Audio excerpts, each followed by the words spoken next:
Kia ora from Aotearoa. It's Poppy here, and I'm just talking about pain today because it's on top. And got my lovely cat come to join us, and this is the potatoes and some sunflowers from the garden. So, pain, honouring and allowing it. I've been experiencing chronic and acute pain since 2017. This was when, in order to stay alive, I really had to travel this journey of pain and face the shadows affecting my being. I had newly separated from a long-term partner. I was homeless, I had no money, and reluctantly rejoined the welfare system in order to not be a straight-out beggar. I am grateful for the crumbs of welfare and invite more access to the necessities and joys of life. Pain is assisting in taking me there as I attend to it in my now. Underlying the pain and diseases are body memories. The body always remembers. And in order to dissipate the pain, I have had to seek out the original causes and transform the situations where the pain was first felt. For me, most of it has related back to extreme violence and torture. I have also had my voice stifled, was sometimes gagged, hypnotised, tortured, including sexually, electric shocked and drugged, which kept screams silent and internalised. As a result, I've had so much trouble expressing the pain when seeking assistance over these last 8 years that I attracted many mental health diagnoses instead of the physical relief I was looking for. Nowadays, the medical system is showing its truer colours, and within the system it is obvious that no care is really there.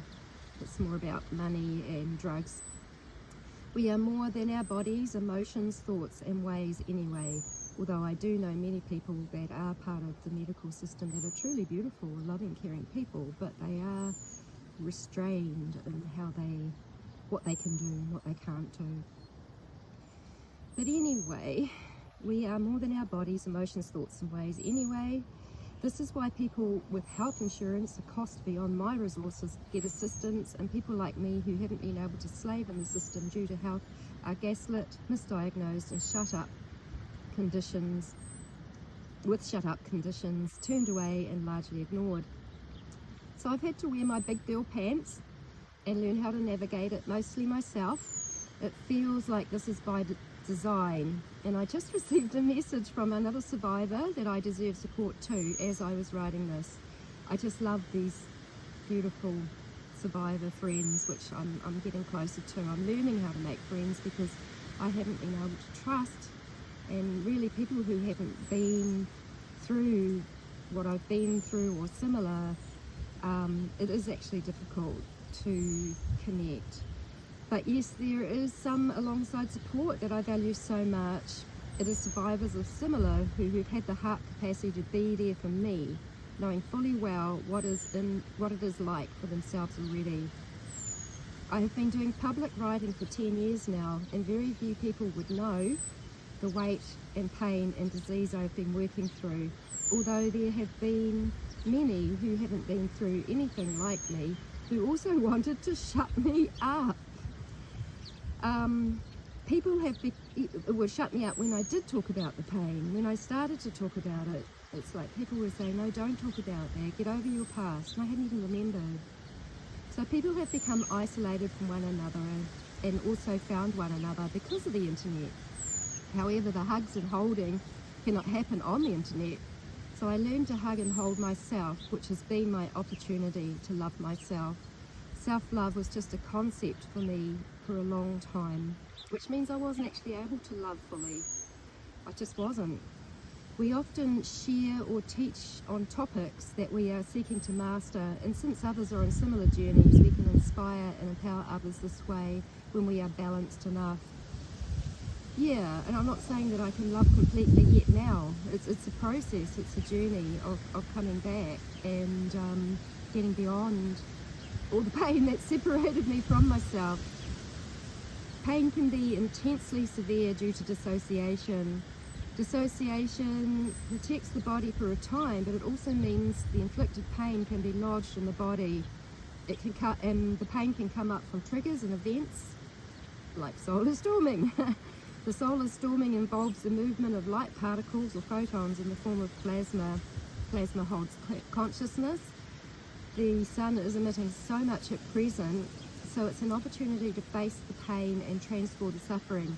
Because what I've seen is that the consciousness waves and light that is coming from the sun is love. So love will also go to the shadows and expose them for healing. So it's not about unicorns and rainbows at all. Love is powerful and strong. It's an incredible force that we can allow and honour and work with as we really become aware of ourselves. So people have been conditioned to live by their minds and not their hearts. This means constantly looking outwards and neglecting looking inwards, just like what happens when we dissociate from ourselves. So always being on hyper alert or hyper vigilant can throw us into external realities unless we have the awareness and presence to connect with our hearts. We cannot love ourselves or truly love others until we actually live by our hearts and learn how to be present in each now moment. The way of the heart is unitary consciousness, where we observe everything without judging it and rely on intuition for our experiences and protection. From our heart centers, we may radiate great light and extend our plasma light fields from here, affecting creation with higher frequencies. External frequencies affect everyone at present, and they have been installed by the controllers in an attempt to keep our frequencies low. The technology is part of what drives the illusions and discomfort. However, it can only bring out of us what is already there, and resentment towards it only creates more pain.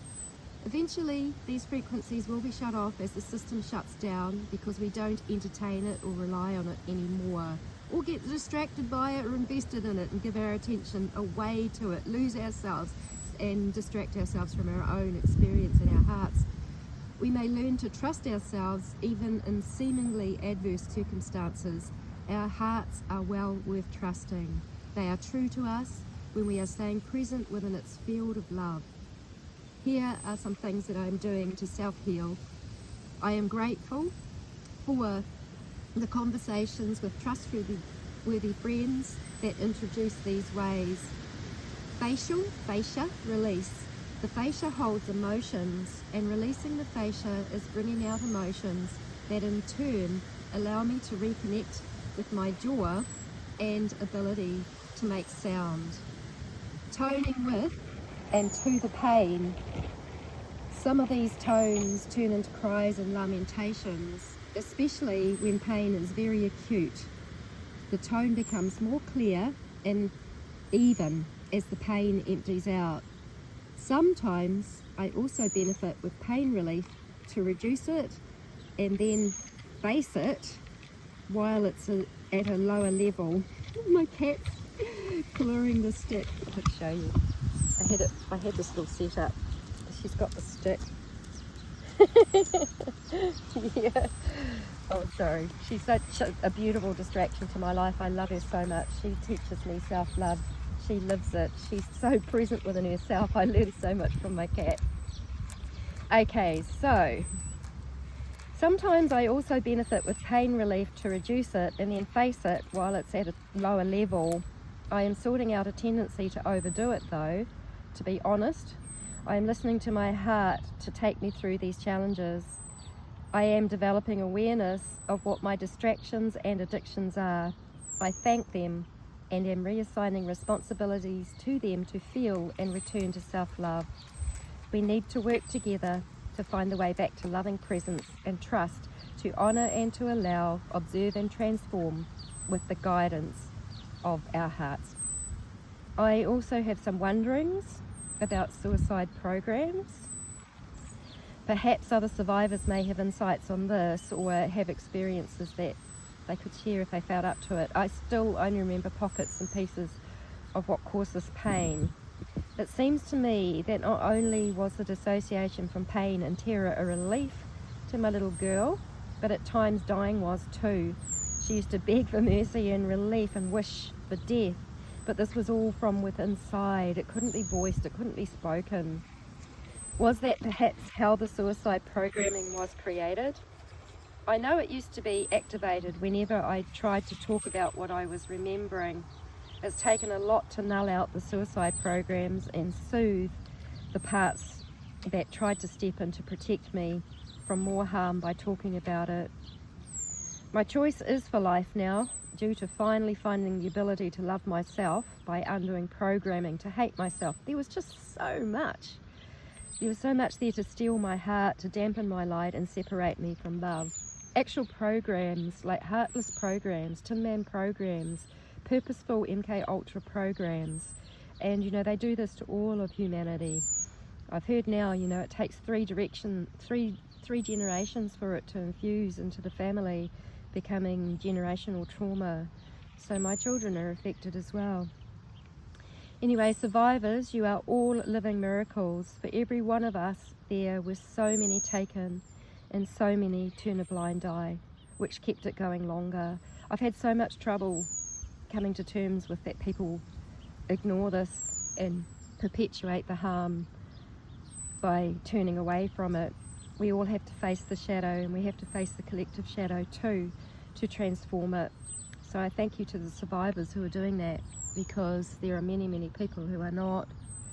So together we are ending this depravity with our hearts, our voices, and the many creative ventures that come out of the suffering. So much love to you. That's what I've got up to with pain. I'm just going to keep sharing what helps me, because I see other survivors do this. They share what helps them, and it helps me immensely. So it's something that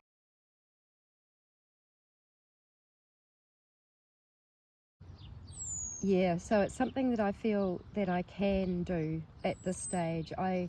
Because of the pain and the healing I'm involved with, I can't be reliable with appointments and things I do.